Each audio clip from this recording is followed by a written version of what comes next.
Hello guys, আসসালামু আলাইকুম। আমরা একটি কাস্টম প্রোডাক্ট আপনাদের সাথে শেয়ার করতেছি।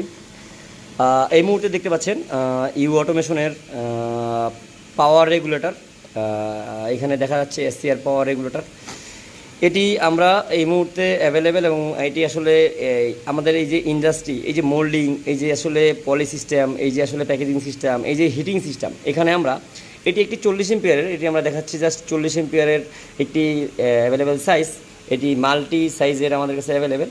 এটি পিডাব্লিউএম এবং এটি 4 to 20 মিলি এম্পিয়ার এবং এটি 1.5 ভোল্ট অথবা 12 ভোল্ট কন্ট্রোল সিস্টেম ইউজ করে এটিকে কন্ট্রোল করা যায়। এটির মাধ্যমে মূলত ইনভার্টার যেমন বিএফডি ব্যবহার করে বা ইনভার্টার যেমন ব্যবহার করে আসলে আমরা একটা মোটরের কী করি, একটা মোটরকে পাওয়ার রেগুলেটিং অথবা আমার সাথে সাথে ফ্রিকোয়েন্সি রেগুলেটিং করি অথবা বিভিন্ন মোটরকে বিদ্যুৎ সেভিংয়ের জন্য আমরা ব্যবহার করে থাকি।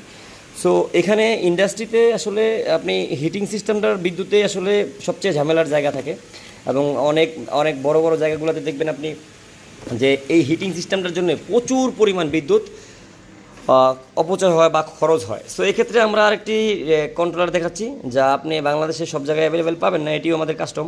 এটি কমিউনিকেশন অ্যান্ড এটি আরটিডি বা ম্যাক্সিমাম 400 টেম্পারেচার বা 800 টেম্পারেচার পর্যন্ত আমরা ব্যবহার করতে পারবো এমন একটি কন্ট্রোলার যেটি আসলে 220 ভোল্ট পাওয়ার ইনপুট নেয় এবং একটি অ্যালার্ম আছে এবং এর সাথে আমরা দেখতে পাচ্ছি 4 to 20 মিলি অ্যানালগ আউটপুট ব্যবহার করে আপনি একদম একটি ভেরিয়েবল যেভাবে আসলে মোটরের স্পিডকে রেগুলেটিং করতে সক্ষম, মন মতো স্পিড সিঙ্ক্রোনাইজ ক্ষেত্রে বা ধরেন একটি স্পিডকে স্থির করার জন্যে যতটা আসলে গুরুত্ব রাখে, সেম ইনভার্টারের পরিবর্তে যদি হিটারকে একটি তাপমাত্রায় স্পিড এর পরিবর্তে যদি তাপমাত্রা কারেন্ট রেগুলেটিং বা কারেন্টকে স্থির করার জন্য আপনি কোনো ধরনের কন্ট্রোলার ব্যবহার করতে চান, তবে এটি বলবো সবচাইতে বেস্ট। এটি বাংলাদেশের সব জায়গায় অ্যাভেলেবেল না থাকলেও আমাদের কাছে কিন্তু এটি অ্যাভেলেবেল ইউ অটোমেশনে। ওকে, সো এখানে আপনি দেখতে পাচ্ছেন কম্পিউটার ব্যবহার করে আপনি এটি সফটওয়্যার এখানে 485 কমিউনিকেশনের মাধ্যমে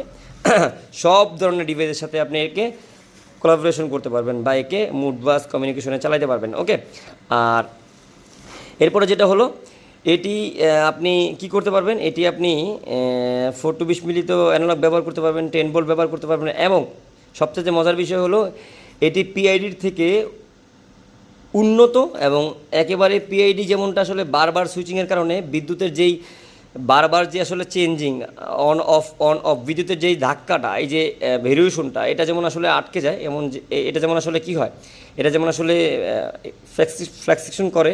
সো ওই জায়গার থেকে বলবো যে এটা খুবই স্মুথলি কাজ করে। এটি নেক্সট